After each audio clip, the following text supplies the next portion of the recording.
Good evening, ladies and gentlemen.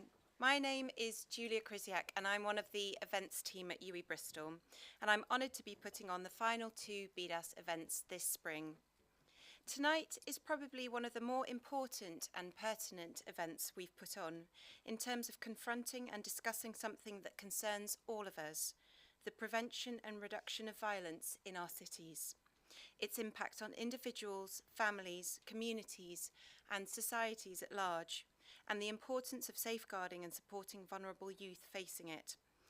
I'll leave much better introductions to my colleague, Dr. Myra Evans. But before we proceed, I just wanted to let you know that we have no planned fire alarms this evening, so if something does turn on, please do make your way out through those double doors there and the watershed staff will help you. After the conversation in Waterside 3, which some of you have been in already, we have lovely drinks for you and you'll have the opportunity to mingle and speak to everyone here, including members of Empire Fighting Chants who would love to tell you more about their organisation. We'll also have an exhibition of images playing out showing the amazing work of both organisations. We're very lucky to have host for us tonight, TV presenter and weather forecaster, proudly Bristol born and bred, Alex Beresford. Alex became an ambassador of Empire Fighting Chants in 2019 after he visited the gym during the making of a documentary around knife crime. Since then, his support has been unwavering, from raising thousands of pounds, including a controversial Who Wants to Be a Millionaire appearance, through to advocating and inspiring young people about their decision making. One particular visit of Alex's to Empire Fighting Chants stays in mind, as immediately after it the young person changed their life, turned their back on violence and drugs and got a job. Alex was his inspiration. Whilst it sounds counterintuitive, Empire are proud to call Alex an ambassador, not because he's a celebrity, but because he gets it, and that is rare. I now hand over to Dr. Myra Evans, Director of Partnerships at the School of Social Sciences at UE Bristol, to give her own personal welcome and important UE context to this evening's panel.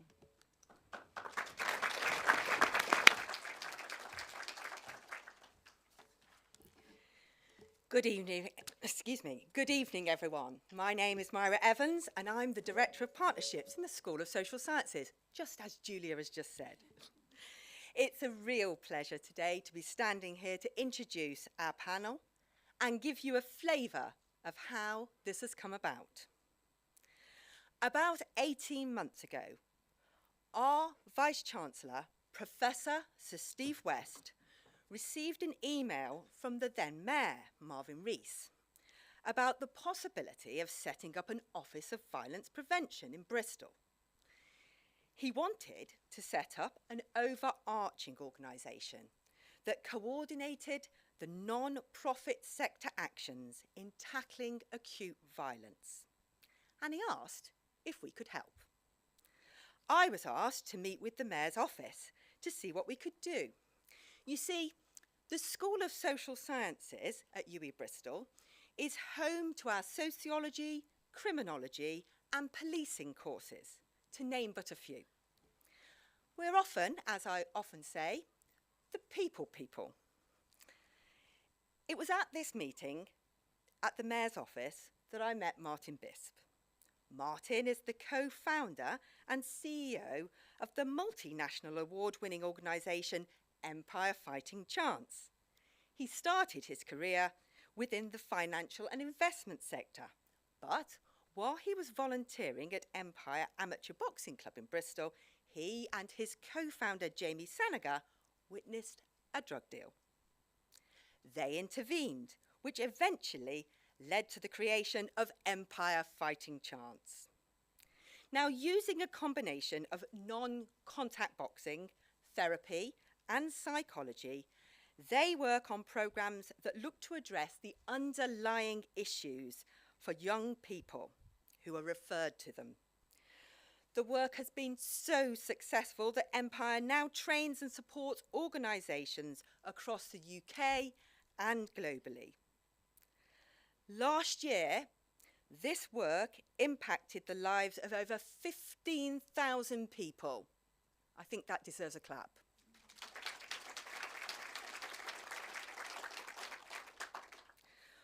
Martin then introduced me to the wonderful Jan Fox. Jan is the Executive Director for REACH Edmonton, Council for Safe Communities and Office of Violence Prevention in Canada. She believes the best solutions come from within communities. Jan was a driver in establishing the Alberta Office to Combat Trafficking, as well as the Not in My City provincial network. She also served on the Alberta Human Trafficking Task Force. Outside of REACH, Jan co-chairs the Canadian Municipal Network on Crime Prevention and represents Edmonton in the Global Peace in Our Cities network. She also leads the new Rotary Indigenous Committee. She's very busy. Jan also used to manage labour relations for the Government of Canada and was a warden at the Edmonton Institute for Women. Now, Martin wanted an evidence-based approach for his proposal and was keen to understand what worked and what didn't at other offices of violence prevention around the world, including REACH, and what we could learn here in Bristol from it. So I coordinated a small group of academics from UWE Bristol from across 3 schools, people with expertise researching knife crime, youth crime and violence. And Dr. Craig Johnston, our 3rd panel member, was one of those people. Craig is a senior lecturer in criminology here at UWE and has over 30 years' experience in the fields of youth justice, psychology, education, social work and health in the UK and in the USA. He's published world-leading research in these areas. Also on the panel this evening is Mariella Miller-Davies, bringing that all-important young person's voice. Mariella has been through Empire's programme, building on her own lived experiences, and now supports other young people. She is a bridge between Empire as an organisation and young people that they exist to support. Her passion for impacting the lives of her peers for the better is infectious. Mariella's role as co-leader of Empire's Youth Voice enables her to grow as a future community leader. Her unique and valuable skill set allows her to understand the young people Empire are trying to support, while striving to influence meaningful change in her peers. There are many fantastic organisations in Bristol and beyond doing great work in this area. But tonight's discussion will look at how these 2 organisations, Empire Fighting Chance and REACH, have worked together across the ocean for the greater good of 2 cities. It will also shed light on how UWE's research is helping to evaluate and understand these approaches. Audience members, please join me in welcoming Martin Bisp, all the way from Canada, Jan Fox, Dr. Craig Johnston, and Mariella Miller-Davies.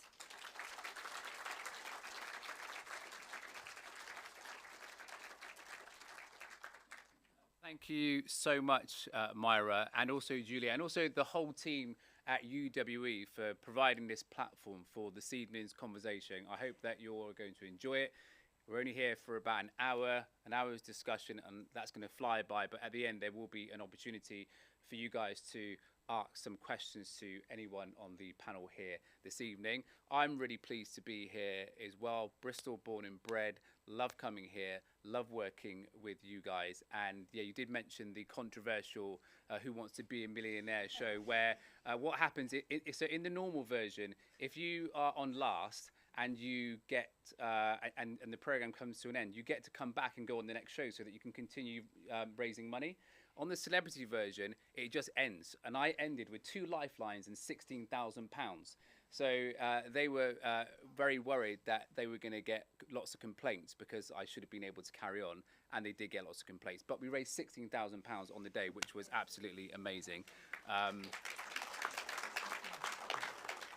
they're yet to invite me back. But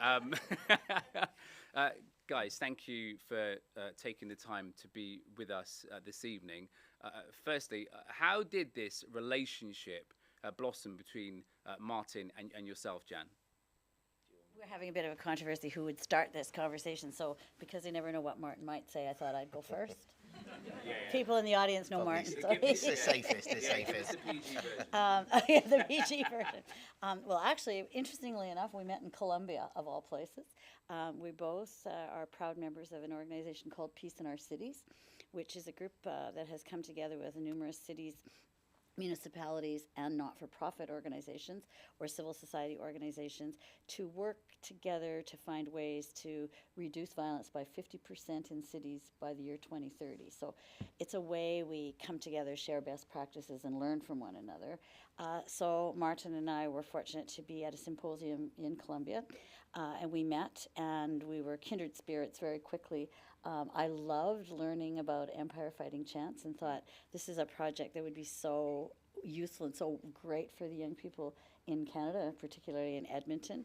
And he was very interested in the work of my organization, REACH, and in the introduction it was mentioned around building an office for prevention of violence. So it was a kind of a really match made in heaven. And we've been working together for the last year, really learning from one another. Martin, how was it for you? Well, Jan saved me. So, you know, people might like them, but you have these first night receptions when you have to go. You don't know anybody. You look in the room thinking, I'm going to have to talk to somebody. I don't know who that's going to be. And then this little Canadian popped up and started talking to me. and by the end, I thought, oh, I like her. We got on well. And then it was about 3 days later, we were in Palmyra, which had just dropped off. Just before it went, I think it was in the top 30 most dangerous cities in the world, and it had just dropped off. And we were sat in dinner, and it was quite funny, actually. So I had the mayor of Mendoza from Argentina to my left, who spoke no English at all, so we communicated and we bonded over pictures of Diego Maradona. So I was showing him pictures of Maradona and steak, and then he kept giving me the thumbs up. And then to our right was Oscar Escobar, who was the mayor of Palmyra. So I was sat opposite Jan and her husband, John. And we just spoke all night. We got on. We were interested in what each other was doing. We were interested in different ideas, and it kind of went from there, really, I think, to be frank. Yeah, absolutely. And obviously, youth violence is a shared mission to obviously reduce that, obviously, you say by 50% by 2030. It feels like it's going to be quite a steep journey in order to make that happen, because as we know, this is a local problem here in Bristol, it's a national problem here across the UK, but it's also a global problem, as we all see, and obviously social media has a huge impact on that and brings everything just so much closer. So even things that are happening over the other side of the Atlantic, say in Edmonton in Canada where we are, obviously do touch us here in Bristol as well. And I'm sure some of the reasons around youth violence and some of those risk factors are very much the same. So I just want to introduce Craig Johnston, who is one of the senior lecturers at UWE in criminology. Craig, just give the audience a flavour of why this is happening, what are those risk factors, and what are the differences and perhaps some of the similarities between youth violence here and across the globe. Yeah, so I mean, I will touch on this, but in all honesty, they're very similar. I mean, obviously, I'm not from Bristol. You probably guessed that in about 2 seconds.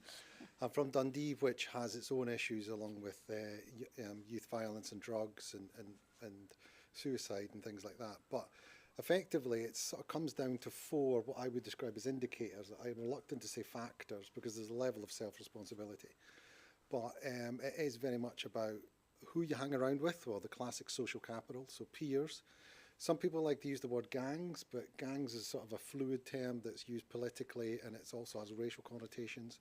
But it's really sort of a durable group of young people, usually attached to a particular neighbourhood, which brings in then the element of social class, about being territorial, about being loyal, about being around your mates.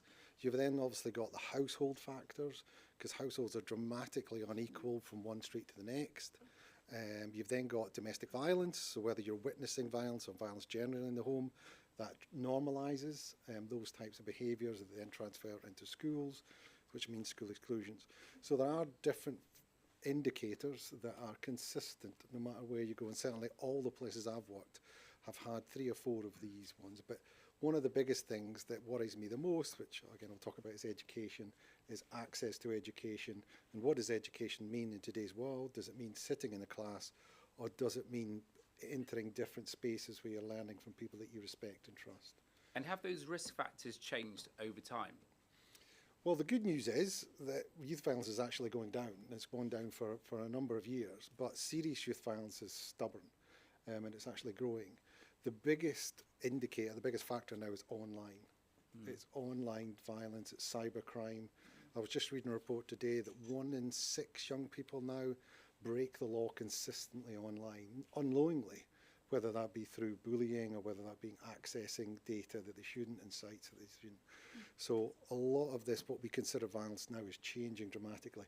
And unfortunately, I'm of a generation where we didn't have phones, so therefore we have to learn from young people around us. This, what does that mean in a real life context, and how does that then develop into what we would describe as violence? Yeah, well, we might be dinosaurs, but we do have a young person on the panel this evening in Mariella. Thank you so much for being here. Mariella, you've actually been through the system, actually, with Empire Fighting Chance, and now you work for Empire Fighting Chance. Tell us a little bit about your story and how you ended up there. Yeah, so I was introduced to Empire Fighting Chance after having quite a serious mental health incident where I ended up being sectioned, and then I was placed with CAMS. I was having quite, I'd say, they wanted to come to my house basically like 3 or 4 times a week. It was pretty intense, but what was actually happening during that time wasn't very beneficial to me. So I asked if they could refer me to Empire, not much of an idea about what it was, but I'd had a friend that had gone down there. CAMS hadn't worked for her, but Empire had, so I thought I'll give it a try. When I first got down to Empire, I was put onto the box therapy course, and I think immediately what was just so different about it for me was, like, it just doesn't feel like I was there to speak about my problems. Yes, they would have read my referral form and they would have known that I had a psychotic episode, but they didn't make that the forefront. I came in, it was about the sport, it was a place I could let off steam, it was a place I could exercise, and there was a qualified therapist there as well. So after engaging on that course, that built my confidence up a lot. At that time I was in my 2nd year of A-levels and I wasn't attending college to begin with, but by the end of my box therapy course I felt confident enough to start attending college again. Then I completed my A-levels and passed, thankfully, and still used the power and the tool of boxing to sort of regulate myself and carry on with my life, basically. So then I started on a leadership program, which is where you basically learn to teach your own boxing course. And that, for me, was one of the most empowering things I'd ever done. From kind of coming from a space where I didn't really want to leave the house, didn't feel confident, didn't really even know who I was to a certain degree, to I found this new love for a sport, and now I'm going to be able to teach other people how to do it. It was amazing for me to have that kind of power in my hands. Literally. Yeah, literally, yeah. But it felt really powerful for me, which I think is important. And then, as you can kind of probably grasp now, I'm a bit of a chatterbox, so then I started doing a few different kind of speaking events and sharing Empire's message, because it is really important. And I think sometimes if you're a young person, you just feel like there's no option, you're at the end of the road, but you're definitely not. So I started sharing Empire's message, and then I spoke at our annual quiz. And by this point, this was my whole safe space and like pretty much my community down there. I knew everyone, I loved everyone. It was my space. So I just shamelessly decided to ask Martin for a job in front of everybody, all of our funders, all of our supporters. And as you can tell by me being sat here today, that managed to work. So I'm really pleased about that. So you asked for a job Yeah. in front of everybody. Yeah. What about asking for a pay rise? Alex, great minds think alike. I was going to do that at this year's quiz. But you have an amazing story, and I'm sure everybody would agree. You are an inspirational person. The people that even have been in the room with you for 2 seconds you can see that you're oozing with it.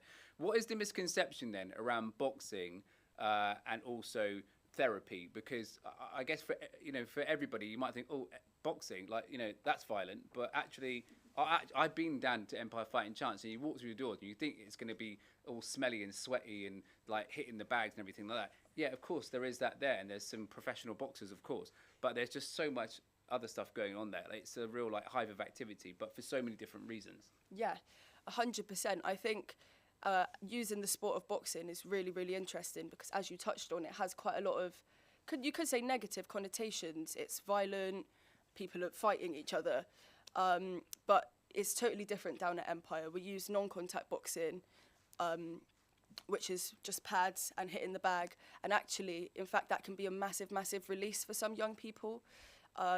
Let's be real, we all get angry and we all feel emotions. So I think it's brilliant for young people to actually have a space where they can let that out, and they don't have to hold it in, they don't have to keep their voice quiet. They can literally smash that bag until they feel like they've got everything out, which, where else can you do that, really? It's really unique, I think, in the physical aspect to it. Yeah. I've heard a lot of people say sometimes they literally feel it's so powerful that they can feel their emotions coming out as they punch, which I totally understand. You're using every bit of force in your body and letting something out. It's a massive release, and I think it's useful. It's also exercise as well. I mean, Martin, what does the exercise do for the young people that come through to the gym? Because, we've all been there. You don't want to go to the gym, but everyone walks out of the gym feeling great, don't they? Yeah, they do. I mean, I guess that there's two elements to the boxing as well. So it breaks down barriers immediately. I think talking therapy for me is quite intimidatory. I'm a working class kid who grew up in this, I'm not going to want to sit and talk about my feelings. I'm just not going to want to do that. But I found through sport, if you create an activity, you immediately create that relationship, and that relationship allows you to talk. But then obviously the physical activity, the endorphins and stuff, you feel better. And what we find is the exercise allows us to have those conversations. It allows young people to feel more confident and to open up. And also with the box champion stuff, which we're delivering a series of sort of psychological messaging implicitly, they're able, I think they get themselves into a space quite quickly where they're able to talk, they feel better about it, and as a result they'll interact. And I think that breaks down so many barriers, plus that physiological change means that any kind of exercise, but in our case boxing, is a really powerful tool to make a difference. Yeah. And it really is, because you guys are working with so many kids, and obviously Jan as well. Actually REACH is in its 15th year. Yeah. Congratulations. Thank you. Tell us a bit about the work that you do in Canada, and what are some of the similarities and the problems that you're facing at the moment?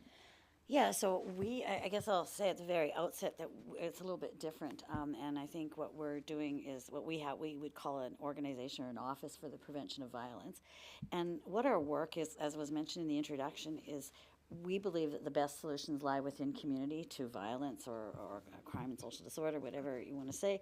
But often community doesn't have capacity to address the solutions. They have the solutions, but they need the capacity. Right. So my organization, we call it a capacity building organization or a backbone organization in some cases.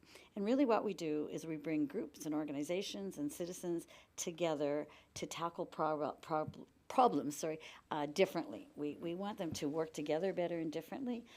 We want them to break down barriers. Yep. I think what's really important is we're looking at ways to increase efficiencies, decrease any kind of duplication. There's enough work for everybody, but how can we work together sort of better and differently?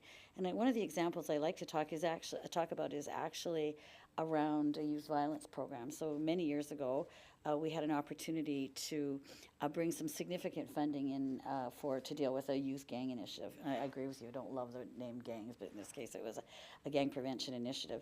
And traditionally what would happen is all the organizations that work with youth would in fact apply for that grant and effectively compete against one another. So we brought everyone together and asked them if they would take a leap of faith and work together in a collaborative application. And the long and the short of it is like 13 years later, we got all of the money to Edmonton for the grant, and those groups continue to work together, and the kids get better service. So it's sort of a one-stop shop. So it may be a young person needs help from an Indigenous organization or an African-serving organization, but or not, and we work together to make sure that child or youth is getting the absolute best intervention. Yeah. So the idea really is a center of excellence an area where we bring people together to solve complex issues. Because the world is changing greatly, feeling many of the same pressures, no doubt, that you are. Our cities are changing, immigration is changing it, all sorts of things are happening. We can't continue to do things the same way. Craig, what are some of the best ways in which we could engage young people in community initiatives? It depends on what you're trying to engage them for.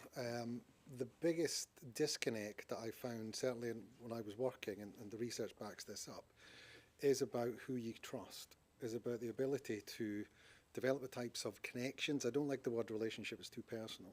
To develop the types of connections that allow you to engage that young person and find out what their interests are. So for example, I've worked with young people who it took me weeks to figure out they liked fishing. And it sounds strange, but if you've ever taken a group of young people night fishing, they will sit quietly for 6 hours hoping to catch, say, a carp or whatever else. So first and foremost, it is about building that connection. So what kind of connection can you build? And that's the responsibility of us as practitioners to find out what that connection is. But also in terms of policies, allowing the time and the space to do that. The other part of it is providing spaces for young people to go to, and particularly in the north, and it's happening in Bristol. Youth centres have been decimated. Funding's been taken away. We'll never recreate these spaces because they're now flats. So the spaces like Empire Fighting Chance are hugely important because you're not only making a connection with young people, but you're also able to provide them, put them into a space. But you've got the usual suspects as well in terms of early intervention, seeing the signs, knowing people that you can develop or quickly develop those types of connections and relationships. So it's about multi-agents, it's about working together with all the organisations and finding the right space for those young people. So that may be in school, and probably 8 times out of 10 it is school that is the hub of that activity, but often it's other areas such as Empire Fighting Chance, for example, as you've rightly said. It just offers a different space. But that initial trusting relationship is hugely important, and we've kind of lost that a little bit, certainly over the last 15 years with, dare I say the word, austerity. But certainly it's a very difficult question to answer, but trust is central to that. Absolutely. Building those relationships. Yeah. Martin, how do you guys build trust at Empire Fighting Chance? Because I guess there are some cases where you get literally 10 or 15 seconds to engage that young person. Yeah, I mean, consistency. The gym, as you know, is friendly. We make a point of making it friendly. Yeah. So there should be a coach waiting for somebody in reception when they come in. They're greeted by a face. But I sort of go back a little bit to Craig's point, I suppose.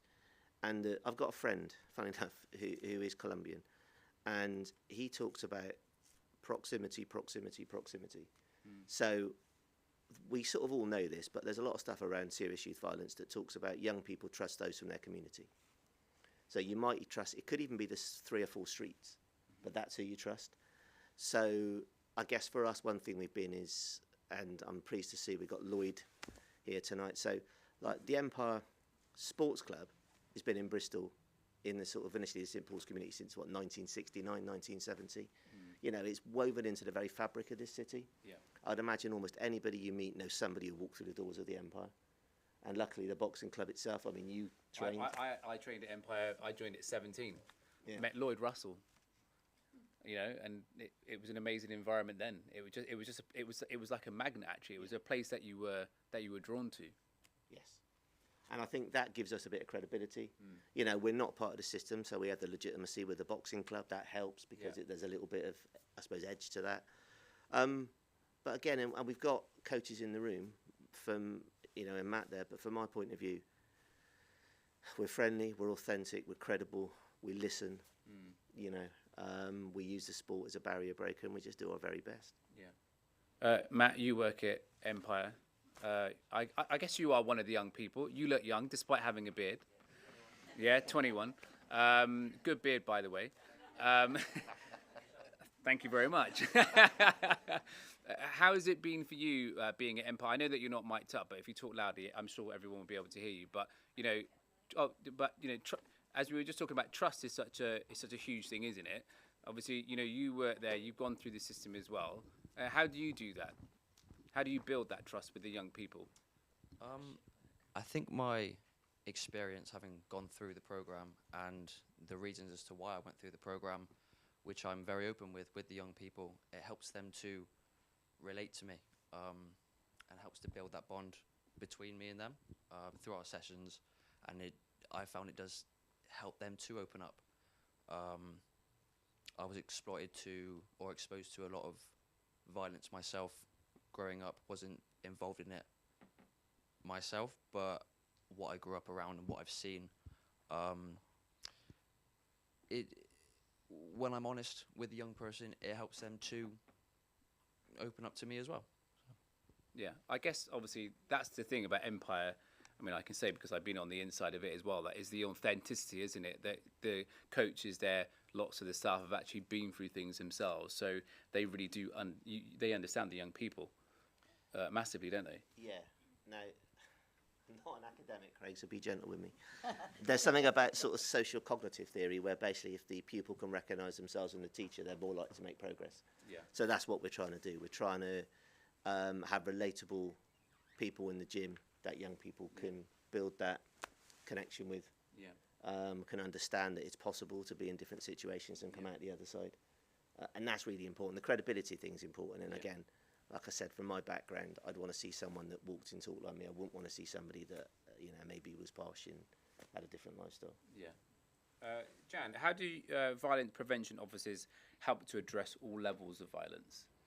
Yeah, that's a really good question, and I'm going to try to narrow my answer down a little bit. But I think what's really, really important here that we've been talking about is violence. And until we address violence in the home and all levels of violence, we're never going to change that in our society, especially if, I think you mentioned it, whether young people are victimized by it or witness it. It's something that is going to causes quite an incredible wave.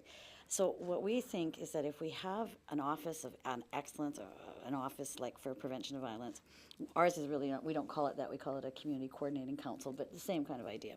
So that there's somebody that is actually focusing on ways that we can prevent violence. So I said earlier too that we want to bring groups and organizations together so that we're all pulling in the same direction, so that we're finding those efficiencies, right? So those things are really important. We also can learn, when we have an office, a lot of what we do is we do research and we do evaluation. So we look at the impact. We've learned so many times that sometimes we do things just because we think they work, but they don't always. Sometimes they can actually make things worse. We've had examples of that. So it's really important that we do evaluation and that we are willing to change if it's not working, or tweak it a little bit. But that's something that our office, the Office of Violence Prevention, can do is really focus on that evaluation. The other thing we can do is we can research. We can look at what's out there. Where are other examples of excellence? That's what we've learned through our work with Peace in Our Cities and others. As was mentioned earlier, I'm with the Canadian Network on Crime Prevention and Community Safety and Wellbeing, and we learn from all municipalities across Canada and beyond. So I think that's really, you have someone who can, an office or an organization that can really focus on it. That's really my full-time job. We don't do any direct service delivery, and we're not a funder. It's my job is to bring people together. Sometimes it's just to put the coffee on the table, to throw lunch so we can all come together and take that time to really look into what are some of those root causes. And I think that sometimes gets missed. And we often, and I often say in Canada in 4-year political cycles, we're often wanting a quick fix solution, or maybe just have more police officers on the street, that's going to be the solution. When in fact it's not the solution. We have to look at how can we prevent it from happening in the first place. And that's a longer term solution. How do we address those needs through programs like Empire Fighting Chance and others? How do we really address those root causes? So how do we address those? Like what is the solution? Is it more work around the family, for instance, like the family unit? There's so many things, and again, I'm not the academic here either, but to me, a lot of the root causes are around poverty. The inequities in society, that's huge. Yep. Racism is a major issue for where we are. Lack of education, all those things kind of dovetail, and I think it was mentioned in the introduction that in my previous life, I worked in corrections, and by the time people got into my jail, it was almost too late. Their lives were ruined, their families' lives were ruined. So how lucky am I now to work and I know now what causes people to come into conflict with the law. How do we stop it from happening in the first place? But we need people to understand it's an investment, and it's a long-term investment. You're not going to see the results immediately. REACH was created to reduce violence in our community over one generation. I think we really need to start thinking about that. Of course, we want to have programmatic interventions along the way, really, really important. But let's remember that we need to focus on and fund the root causes. And, you know, collaboration is, everybody agrees that collaboration is important, but people are so busy in their day-to-day lives. You need an organization like ours that can do that collaboration piece while they're busy doing the service delivery. And it costs money to do collaboration. And so it's a bit of a shameless plug that I've learned from you that we really need to get people to focus on investing in prevention, even if you're not going to see the results tomorrow. Mariella, what does it feel like for a young person today? I mean, obviously Craig was actually alluding to the fact that youth violence is down. Do you feel that way as a young person that's like working in that environment at the moment? And also, secondly, you know, what are the other factors? Because I watch a lot of social media, and sometimes my algorithm gets hit with, you know, violence and knife crime, and sometimes you actually do end up scrolling past it because you become desensitized. 100%. I would say, I am aware of some statistics, so I know it's not as high as it feels. But the way it feels for young people at the moment is as if it's one of the biggest issues we have, especially specifically around knife crime in Bristol. That's become one of the most, it's like we nearly see it once every other week, it feels like. It's becoming a real regular occurrence, and it feels like nearly everybody will be carrying a knife. And I've I've gone into workshops, in schools, and we ask them questions, for example, like what's the percentage of the people in the UK that you think would be carrying a knife? I've had a lot of kids say to me like 20, 30%, but then if you actually put that into numbers, that's like the first whole row of the room is carrying a knife, and that's not actually how it would be. The actual statistic is about 1 to 2% of the population are carrying knives, but for young people at the moment, it feels like everyone is doing it. If you're not doing it, you know somebody that's involved in it, and even if you're totally out of it, you're so correct. You've seen it on social media. And then I think social media as well is a big driver of it. I think we said something earlier on about surveillance and watching what your kids are doing. And was it early warning signs? But I think this is getting really much more difficult now to actually see. You don't know what your kids are posting. Even if you try and get onto their social media, I guarantee they will find a way to get you off. Absolutely. I mean, I know that. I've got a 15-year-old. He's going to be 16 this year, and that's one of the main things as a parent that I worry about. Is that obviously when I was a kid, our parents could eavesdrop on because all your friends were in one room, right? But now you just can't see what your kids are doing. And also they don't use WhatsApp like I use WhatsApp. They use Snapchat to talk. So Snapchat disappears. So that's the other thing as well, is that some of the challenges that our young people are going through are not visible to us. Yes. Definitely. I mean, in your research, Craig, I mean, how is social media changing the way? And obviously there's another area as well, which we could probably talk for another hour on, is how that impacts mental health as well. I mean, overwhelmingly, most of the research that's done around social media is statistical. So it's based on surveys and what young people feel. The problem we've got is, as academics, is gaining access to those spaces. So I'll give you a perfect example. So I'd done a piece on young people who were excluded from school and weren't accessing any other services. And I was desperate to find out what is going on. How are they supporting each other? Because they're not engaging with any services. They're not doing anything. And it took me a year to get through ethics, just to get access to young people, to speak to them on the streets. And I was desperate to get access to WhatsApp. And I was quite surprised. And one of the things that's not picked up in research is the fear, the thought that somebody else is talking about you online because you're excluded from groups. And those are things that can often be resolved pretty quickly. 20 years ago, you would just confront someone, like, what are you doing? Or you'd see someone. But you don't pick that up at all, and that's poorly picked up on the research around the lived experience and the fears. But very much there is apps, there is spaces and places where young people go, and it's quite a positive experience as well. They're supporting each other, and that's another thing that I found in the research. They're actually finding their own support systems and then reverting back to the old tactics of connecting each other with trusted adults within the community. Like, I worked with him or her or them, and they're able to support me. They were good. So it's that sort of informal networks. The problem we've got, as you're more than aware, is it's hidden. It's hidden from adults. And we need to sort of bring it to light and have a positive discussion. And young people are very much at the forefront of that.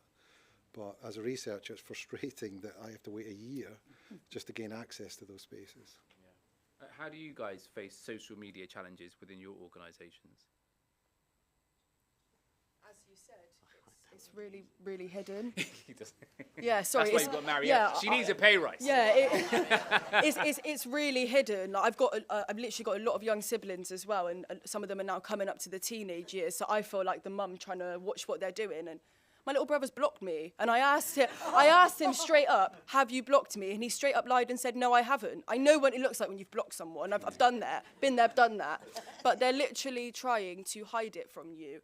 And then, as you said, it doesn't help with apps such as Snapchat, where the messages delete in 24 hours and there's no trace of what's been said. And it makes it really difficult for us as well, because as you said, like, for example, online bullying, that is something we see a lot of kids struggling with that come in through our service. And for them, it's really, really, really damaging. And it's huge for them. If, like you said, a group chat where people are speaking about them and they're not in that group chat, for them, it feels like the biggest thing that's happening, which is understandable. They're just teenagers. But yeah, I think definitely the increase in phone stuff has made everything a lot more challenging. As you said, I cannot think about having to sit on a home phone and even chat to my friends. Like, it would just be so, like, invasion of privacy. I need to be in my room with my door shut to do that. And, you know, what's happening in the kids' room with their door shut, they could be speaking to anyone, and you don't know. Yeah. Absolutely. And obviously mental health plays a huge part in youth violence as well. I mean, that must be one of the biggest challenges actually at Empire Fighting Chats, and also I guess for you guys over in Edmonton as well, is that how do you manage like poor mental health and the impact that has on young people committing youth violence? Yeah, I mean, I suppose, going back to somebody's point earlier, like, urban violence is incredibly complex. It's incredibly complex. So there are multiple ways in which urban violence is fed. For us, I would say, I'm going to make this up a little bit, but I bet 80% of the young people that get referred to us have got some kind of mental health problem. And our programs are basically either therapeutically or psychologically informed. So whilst we're delivering the boxing and it's non-contact, we've got a retained psychologist and we've got a team of therapists, of which Elaine, the head therapist, is here tonight. So we're looking, like, what I really care about, and the only thing I really care about, is whether we could actually make a lasting change. Otherwise, like, nobody wants to be a busy fool. So there's no point in us being an organisation that doesn't actually make any difference. So a lot of the stuff we do is around that sort of, it's like whether it's therapeutically or psychologically informed. And I would say a good 80% of young people that get referred to us have some kind of mental health challenge. And Jan, I guess you find it very similar. I maybe just go back a little bit too to the conversation around the online stuff as well. And we're working with some partners who are doing a project called Don't Click. And it's about educating kids in high school and even at the university and college level about the dangers of getting involved in violent activities and how not to click, and it even gets into some of the fake news kinds of things, because it's just crazy out there. So being able to have them aware and understand what the impact is a huge thing. The other thing, mental health for sure. Another area that we're really looking at is early intervention. So sadly, we've many stabbings, young people stabbings in Edmonton as well. And one of the places where they might be really available early for help is in the hospitals.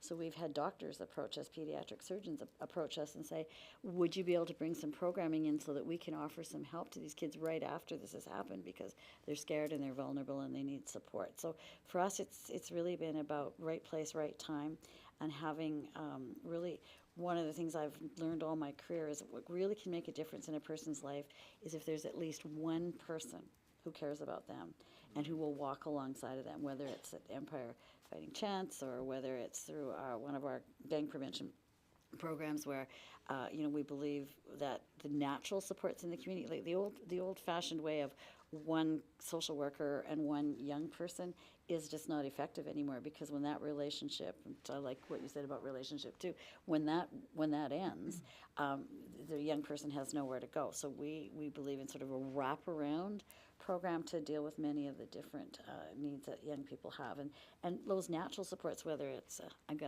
have to say ice hockey because we're from Canada, whether it's a hockey coach or a school teacher or a senior citizen or just anybody, those people that are in the community, so that young people can really feel part of something. And I think to get at what you're saying, not feel excluded, which I think many young people feel excluded because of all the online stuff, but also just where's their place. And if they have that one person that can walk that path with them, it's really been effective. Can I bring it back to mental health? I'll give you Yeah. a perfect example of how the connection between mental health, drugs, and serious youth violence. So I got referred a young person who was, and I worked in an adolescent psych unit for 7 years in New York, so I know, the difference between psychosis and whatever else. And I got a call from his mum, and I went upstairs, and he was under the bed covers with a knife. So I was like, right, calling all the services, and we don't have capacity to take this young person. So I was with the young person for a considerable amount of time. I then got 2 CAMS, and if anybody knows anything about CAMS, it's Child Adolescent Mental Health Services, and they said, well, there's a waiting list of almost a year and a half, and now that was 6 years ago that this was the case. So what do you do if you've got a mental health concern? You then smoke weed to try and deal with that mental health concern. This young person was in debt to £100 because trying to deal with the mental health through smoking weed. At this point, we're starting to see things in the television, and he was saying, do you see that in the television, Craig? So this was escalating. There's only 12 beds in a particular region for inpatient for young people. So he was £100 in debt, and then what happens? He couldn't pay the £100. Therefore, the organised group of young people who were the dealers came through and broke his legs. Because if you're not paying your debt, then there has to be a consequence to that. And that all stemmed from this young person having a mental health crisis. And it was, probably 2 months later, but that accumulated that level of debt.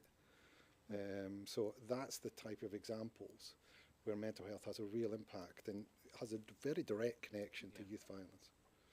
And I guess that's where organisations like Empire Fighting Chance come in, because you're able to actually offer, I guess, consistency, but also a range of different treatments, whether it's therapy or perhaps exercise. Yeah, in fact, to be honest, that was probably one of our drivers. So I know some of you heard the story before, I don't want to bore you, but one of the reasons we started doing what we did is because we had a young man referred to us who had obvious mental health issues. And I rang CAMS and I tried to book him in. Like, I didn't know, did I? So I was like, is he at crisis point? I don't think so. Has he tried to kill himself? No, we can't see him at all, type thing. And then, if we can, it would be, I think it was a year then. And I remember I was just so shocked.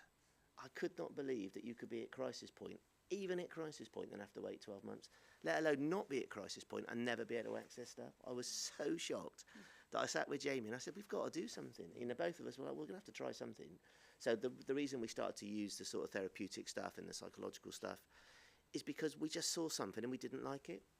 And we could not believe that, and this is maybe a crass example, but could you imagine having a physical health problem, I don't know, cancer, and they come back and go, Alex, it's good news, it's stage 1. Come back when it's stage 4 and we're going to have a gamble.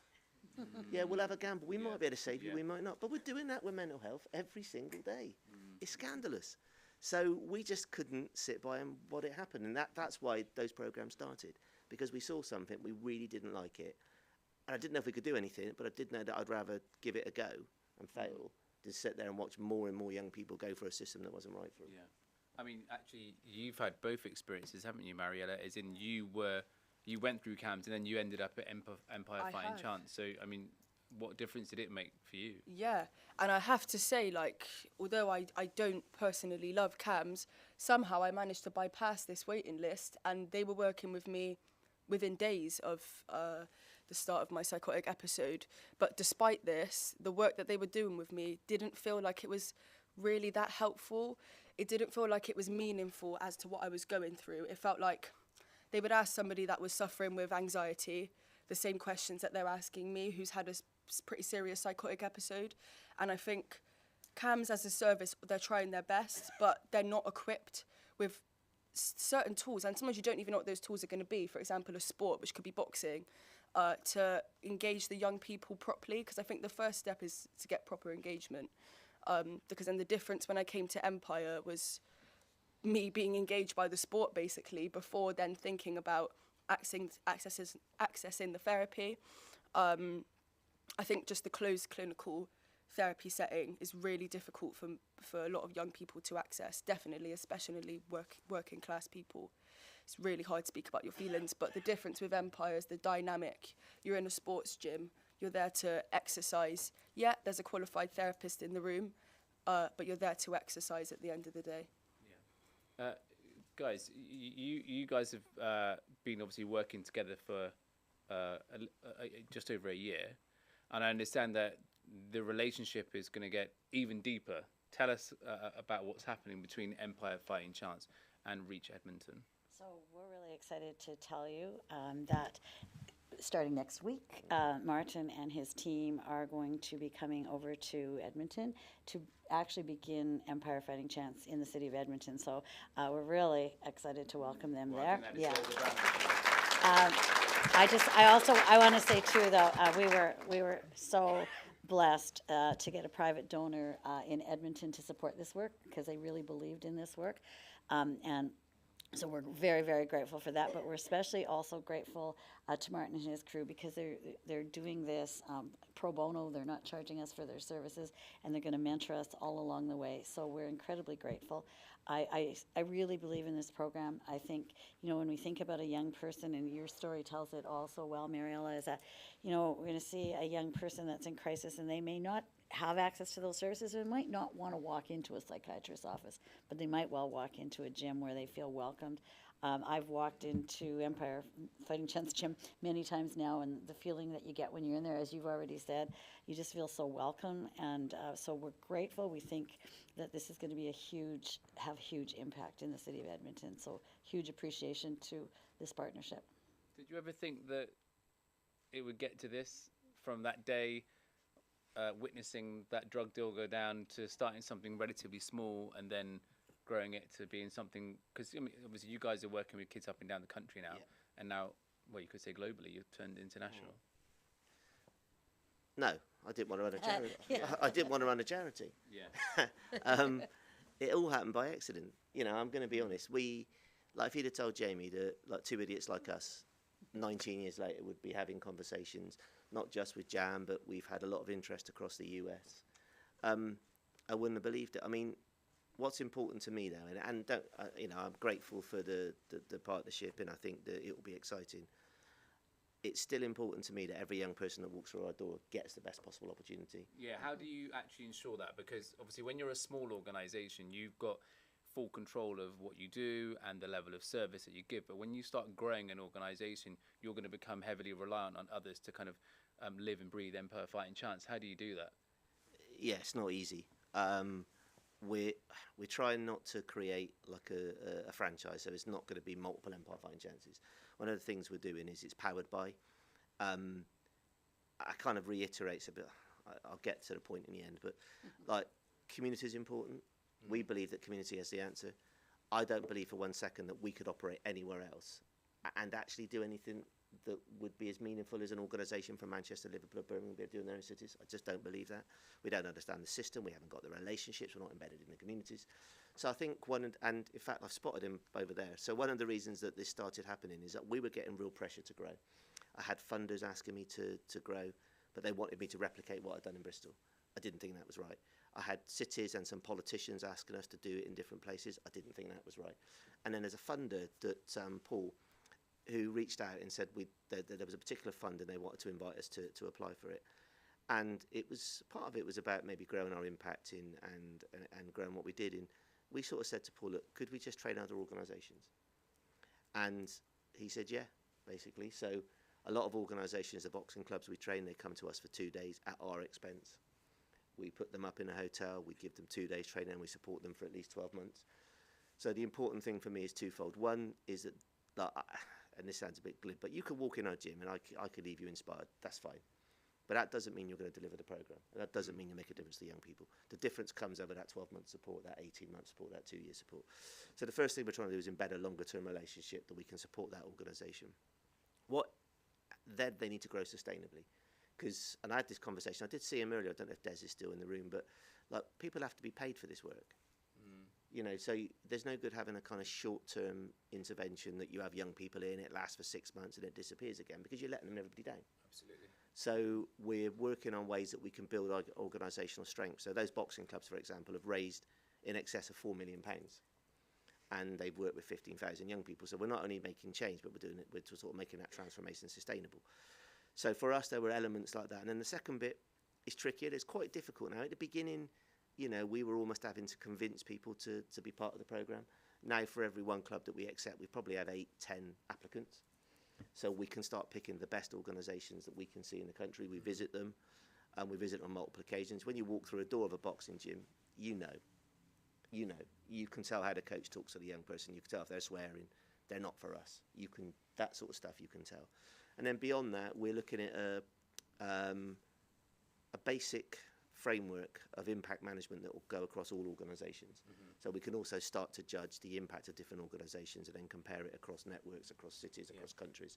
So eventually we should be in a position where, you know, we might even be able to push policymakers to consider boxing as a different way of doing things. Well, actually, it was mentioned in PMQs today, I'm sure. We did have a mention in Prime Minister questions, which was quite cool. But nobody cares what I say in Bristol. You know, politicians aren't really bothered about what this little Bristol organisation says. But you know what? If we can get, as we have got, if you get 15,000, 20,000 young people, and you start creating impact management stuff, and you start able to articulate the impact you're making, then you've got half a chance of making a change. Yeah. Everything that you've said screams consistency, and you have been consistent. What difference does consistency make, Craig, to a young person? It's the centre of everything. I mean, I say this from a research perspective as well.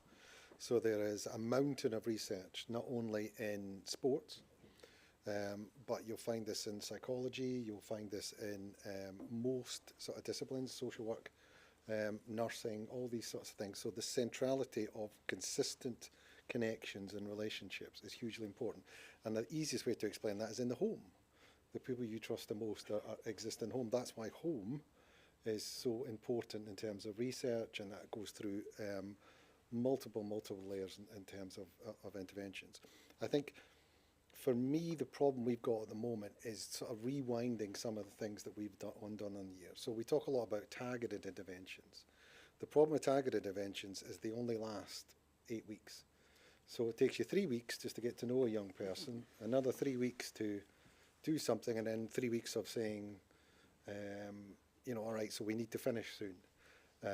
Instead of sort of building that type of connection and genuinely letting the young person decide when is the end here. And that is proven out, again, not only through research, whether that's called closure in psychology, or whether that's the young person no longer requiring the services of social services. But for me, it is rewinding some of the things that's been done. The assumption that issues are individualistic, so we need to talk about communities, we need to talk about poverty, because another factor or indicator that we talked about is social economic status. That brings in community. So without addressing poverty, and I use the word class because it's a bit more provocative. Absolutely. Because we use it all the time, but we never really, what is that? And it's exactly what Martin says. It's authenticity, it's loyalty, it's you know, humanistic values, it's community. So we need to start thinking seriously, politically, what does class mean? How do we talk about class? What does the emphasis on class? Because if you come from a working class background, and you've said it as well, it's such an important part of your life. And let's talk about it. Let's have that discussion about what that actually means. Does that mean the denial of resources, or does that mean a celebration of community and loyalty? So all of these things need to come out in terms of research, but that is consistently looking the indicators that we've known and hasn't changed over the last 60, 70 years. let's take that seriously rather than just looking at individuals and saying, oh, that's great. Let's look at these sort of organisations within communities that have been doing this type of work for years. It's got forgotten, and this is a great chance to relaunch that, I think. Agreed. Mariella, if you could wave a magic wand, what would you change in terms of the approach to youth violence and engaging young people? I think first of all, I would just, if I could wave, literally, I'm imagining like got a magic wand. Imagine away. I would just completely flip the stigma on it. Yeah. I would flip the stigma that it's usually an issue that's mainly around people of colour, can be around anybody. I'd flip the issue that it's only a male issue, because there's also females that get involved in a lot of youth violence. And I would just break down the stigma, because I think at the end of the day, every young person who decides to engage in youth violence is going to have their own reason behind that, whether that's chaotic home life, not feeling accepted, looking for acceptance, whatever. It's all separate, and I think the stereotypes don't really do anything but just add negative labels and confuse things even more. Good. Thank you so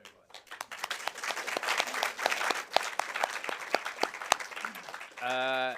You guys have been amazing. We're going to open it out to the audience now, and I think we've got a few microphones that will be roving around, able to take some of your questions. So if you'd like to ask a question, please raise your hand, and we will do our best to get to you. Who would like to ask a question? Yep, Lloyd.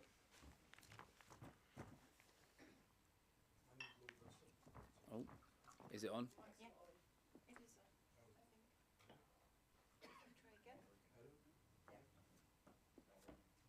No. Oh.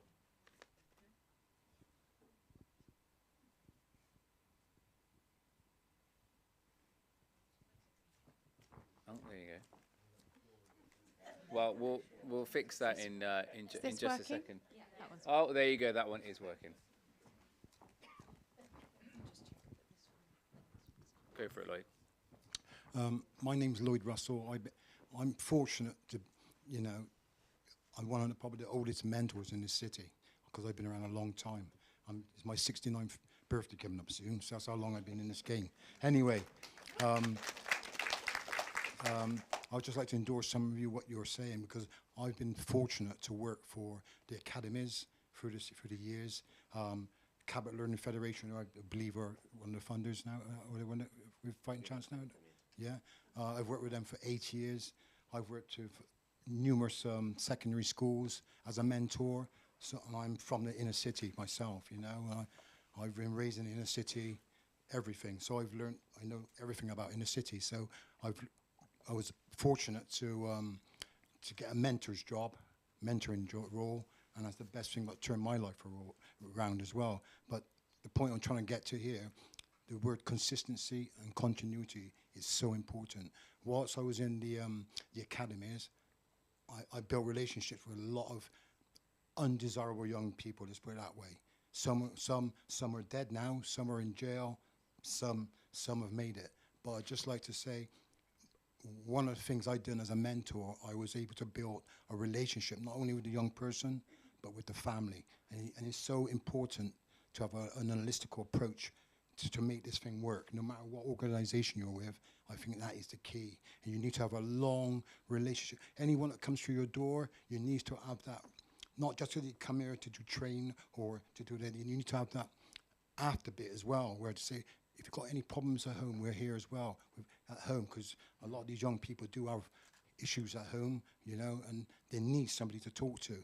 But I like to end on a successful story. When I was part of the Cabinet Learning Federation, I met a young man who was in the, he could have easily gone to jail, easily. And because I had that long relationship with him, we're talking 7 years relationship, that young man went from being a thug, just put it that way, and I put it lightly. That young man now is vice captain of England rugby team now as we speak.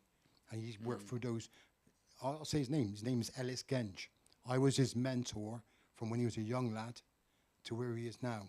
And I'd like to say, recently I just recovered from a little bout of prostate cancer. And Ellis was one of the first people to ring me to see what he can do for me. that's just down to trust everything.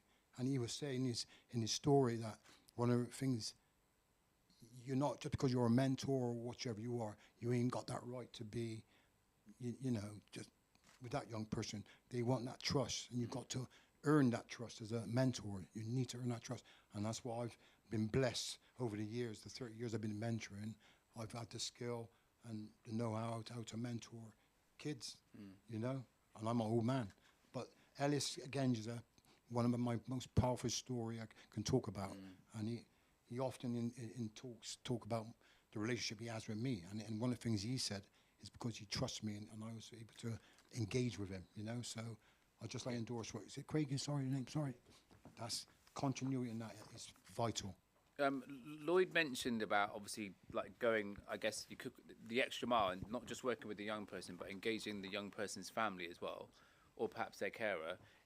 Is that something that you guys do at Empire Fighting Chance? Are you able to get a little bit deeper into the young person and perhaps the home background? I'm glad you asked me that question, Alex. I'm going to talk about something. So when we were in Colombia first time, they've built, they've connected the whole city and the communities through transport, through like cable cars and trains. And in each one of these communities, they built a transport hub, and around the transport hub, they put services in.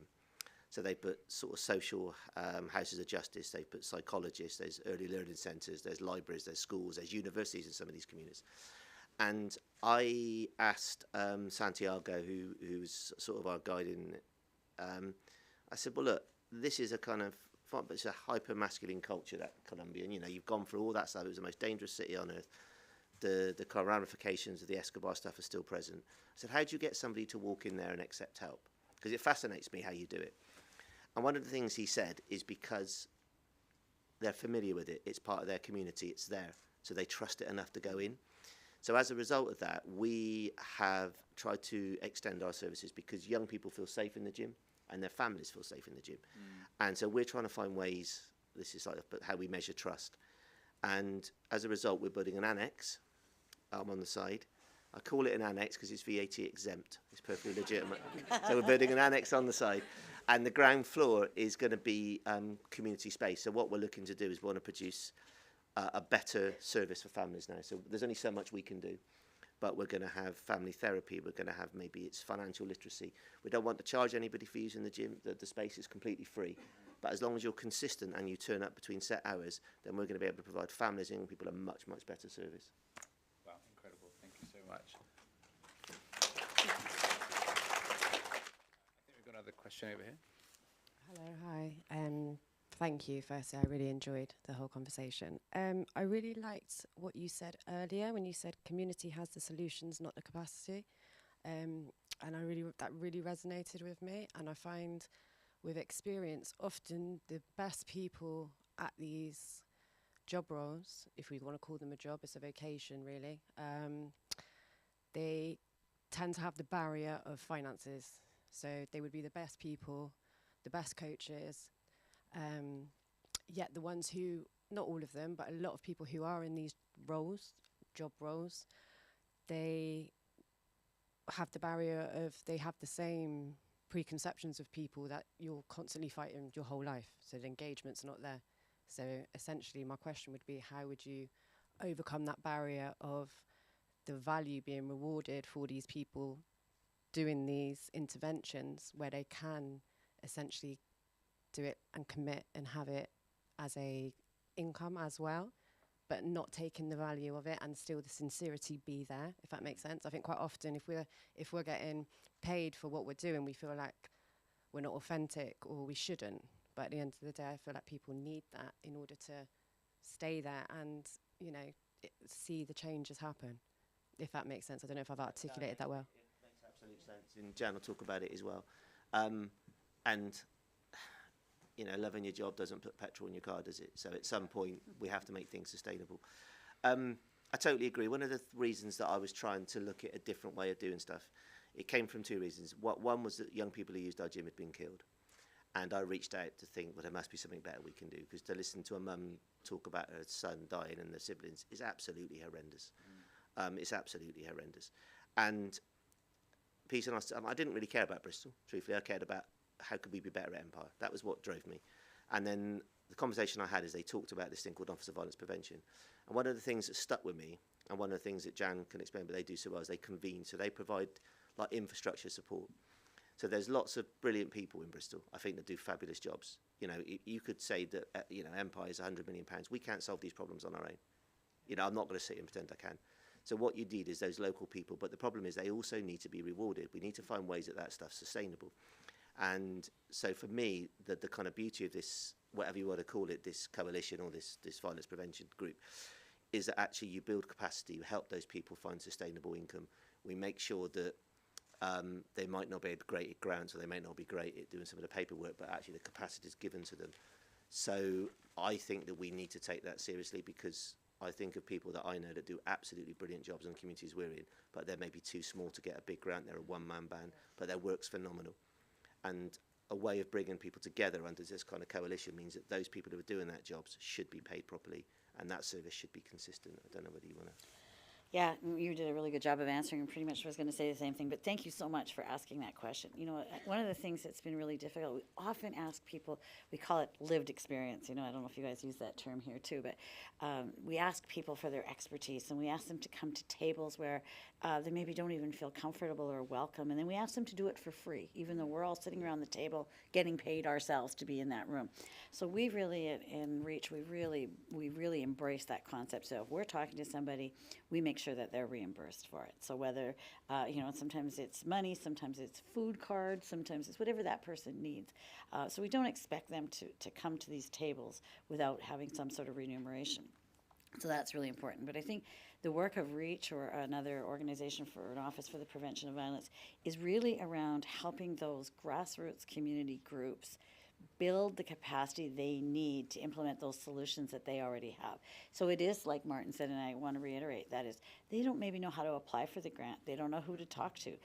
They don't have, so it might be leadership training. It might be grant writing training. It might be just getting them to the right contacts, to people that they get to know. And it might be hiring them. Really important to bring people whose voices need to be there. The other bugbear I have, and I didn't grow up in the not-for-profit sector. I worked for government for many years, but when I came to the not-for-profit sector, I was struck by the fact that we have this sort of sense of, oh, poor me, we don't really deserve that much. We're supporting others, and so we should maybe even have enough food on our table. And we have organizations that we work with whose staff don't make enough money to even feed their families. And I think that's wrong. I think we need to reposition this and think about it as the third sector. We have the private sector, public sector, and we have a not-for-profit sector. And I think they should be valued equally. So, I'm pretty passionate about that, and I'm really appreciative that you brought that up. No, thank you, and thank you very much. Did we answer the question? I think so. Any more questions? Oh, yeah, just there.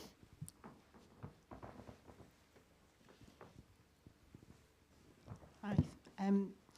Thank you. It's been a fantastic evening. I just want to go back a little bit and ask Craig and Mariella a question around if one of the growing areas is social media and the issues that we're now facing, or now, something new is happening again, we don't know, and something new will happen tomorrow. What strategies can we put in place to help support young people? It's absolutely fantastic. We have some solutions, and we can have some referrals to help people when they need help. But what can we do to actually ensure young people are better equipped in managing some of those emotions and those difficulties that social media is now putting upon them? And where should that be? I'd say definitely better online education in schools.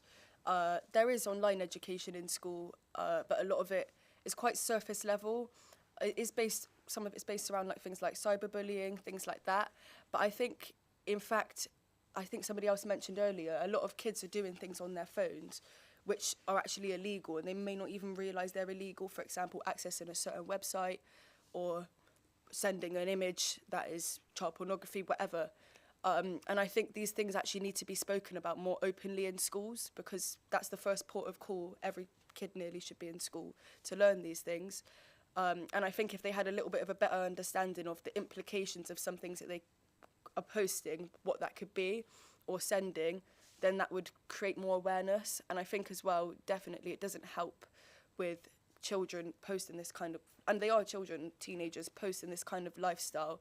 For example, you might see kids on like bikes masked up, and sometimes it's even as far as they'll be brandishing the weapons on social media, or pointing to their waistband so you can guess there's something in there. And that kind of thing being spread across social media normalizes it and makes other young people think it glorifies it. It makes other young people think it's cool, which is it's really not. So I think, yeah, informing kids on what they're posting and what they're sharing is important. Yeah, I'm going to mention it because it's going to have adolescents. So there's a perfect example of mentoring, or the ability to speak to someone who brings a different perspective to it. So when I was watching it, it took me a while to watch it because it was such a hoopla. I was like, oh, I can't watch it because it's, but there's a young person who could have benefited from speaking to someone like yourself about, or bringing, a different perspective to the world other than social media, for example. The other part of this is education, but education gets used for everything, and schools are getting a bit, let's do everything in schools, and that's problematic because teachers can only navigate systems that they understand. And they've had that issues with sort of racism and talking about race and whether they feel comfortable talking about that, same with class. So there's a chance here to co-produce these spaces with young people, actually listen to young people's voices, what would work for them. Because as I say, I switched off social media about 15 years ago when I was taking a kid in the car who was in care, and she was taking pictures of herself. I'm like, what are you doing? Snapchat. And I'm like, oh, that's me out at that point. But there's a perfect chance to start to build a world that they understand and what might be effective for them. And for me, that's classic and great youth work. The problem with youth work goes back to what you were saying about paying. The average pay for a youth worker is £19,000. The average pay for a Tesco worker is 23. Yeah. So having the ability to people to work with young people to create those spaces, create alternative voices, and reduce the stigma about the ability to speak about those concerns. But and they also, a lot of the research actually says that online spaces are good spaces. It allows people to create narratives and stories about their communities and themselves that otherwise we wouldn't hear. But it goes back to the fundamental aspect of getting involved and allowing young people to get involved in their own lives and come up with solutions as well. But you need people to pay people to do that in order to do that well, and people who understand that. There's no easy solutions, unfortunately, but certainly it has to be young person led, if that makes sense. Thank you. We've got time for one more question. Uh-oh. I'm not making the choice. Rock, paper, scissors.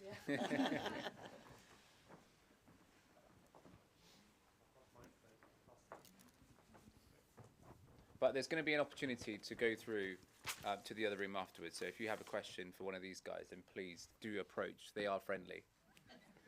Can I, first of all, just reassure Lloyd that he's not an old man? That I had my 80th birthday last week, so I'm way ahead. Can I just say, I'd be interested in a general answer from all the members of the panel. For 35 years of that, I was in the education profession, working at all sorts of different levels. And if I'm absolutely honest, we never heard the word mental health. It was never mentioned.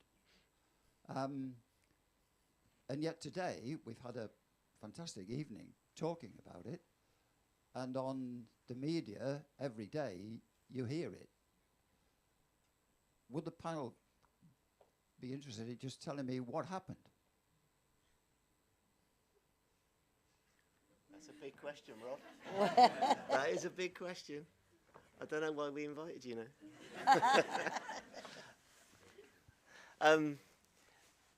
what happened, I'm not sure.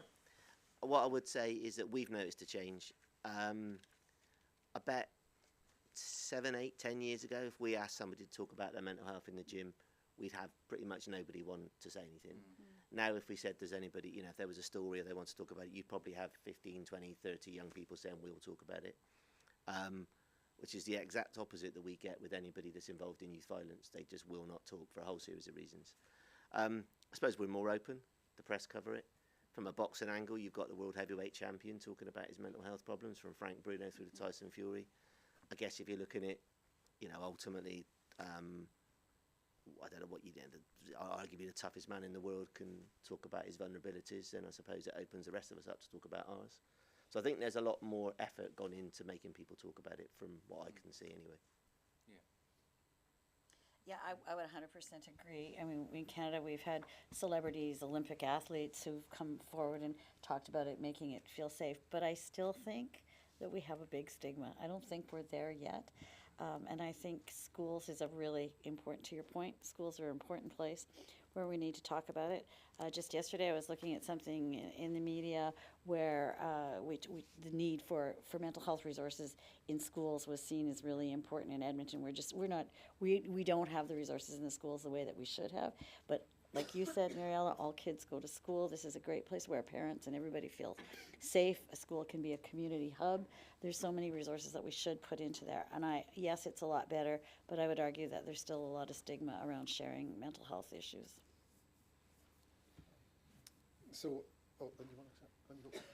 I was just going to say, yeah, I think definitely people have just become more aware to it, and there's more of an understanding now, whereas it might have been like 20, 30 years ago, that kid's just really angry, that kid's just smashing things up, whatever, might actually realise that kid has ADHD and he's got poor impulse control, and that's why the emotions are kind of spilling out how they are.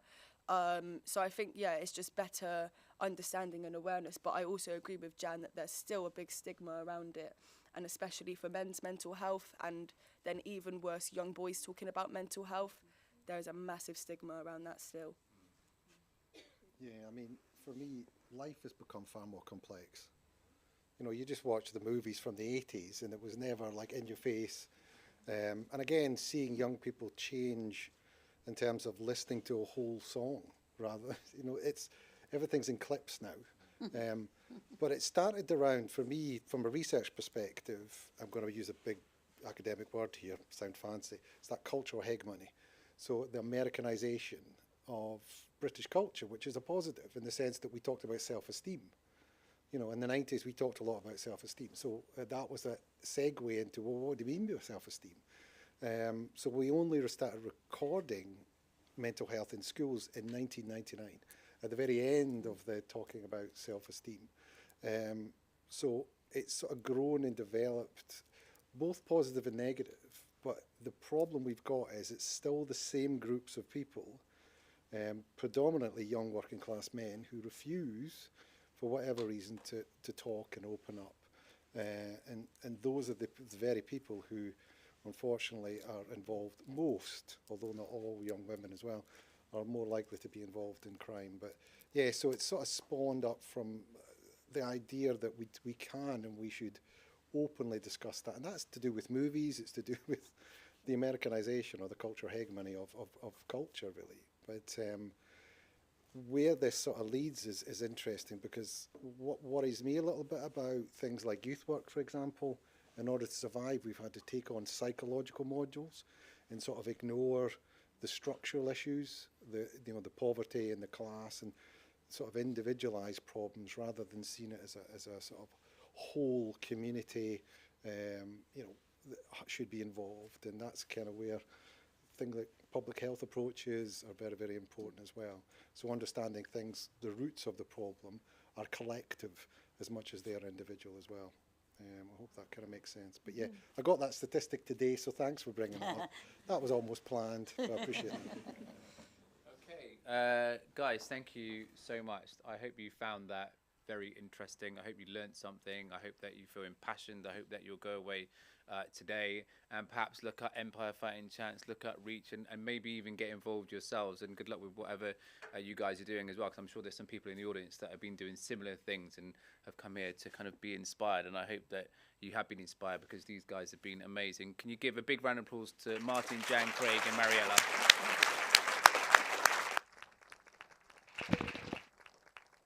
And a huge round of applause to Alex for being such a wonderful host. We're very lucky to have had such an amazingly inspiring conversation this evening. Thank you so much for all of it. Oh, I've just randomly clicked through to through that. Yeah. Thank you so much for your part in this evening's BDAS. Whilst we offer these events for free, we would be really grateful in turn that you fill out one of our feedback forms that you'll be emailed by the end of the week. We need to hear from you both about what you enjoyed and about what you'd like to have changed or see differently. Thank you so much to the Watershed staff for all of their amazing help. A couple of them are in the back there doing a great job. And thank you, a final thanks once again to Jan, to Mariella, to Craig, to Martin, to Alex for this evening's event. We've got our final BDAS event next Wednesday in collaboration with the Festival of Nature, with another incredibly enthusiastic panel, this time looking at rivers and their love for them. So please do join us. Thank you so much, and see you in Waterside 3 for some drinks. Thank you.